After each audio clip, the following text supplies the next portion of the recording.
One of my favorite books that talks about money is The Psychology of Money by Morgan Housel. And in the introduction to this book, he gives that illustration. He talks about living in California and being a valet at a really swanky hotel. And there was a multi-millionaire, a guy who was with a tech company. He had invented part of the components originally of Wi-Fi and had more money than he knew what to do with. And he sure acted that way. He carried around stacks of cash, threw around money like it was nothing, talked about how uber rich he was.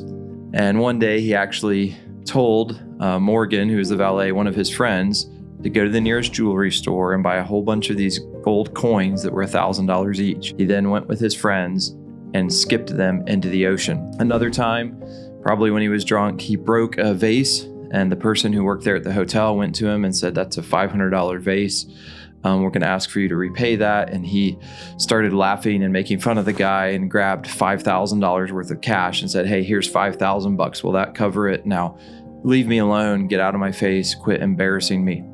As you can probably guess, even though he had made so much money off of his initial work and was a brilliant guy, Morgan heard that several years later, he was completely out of money. He had blown all of it.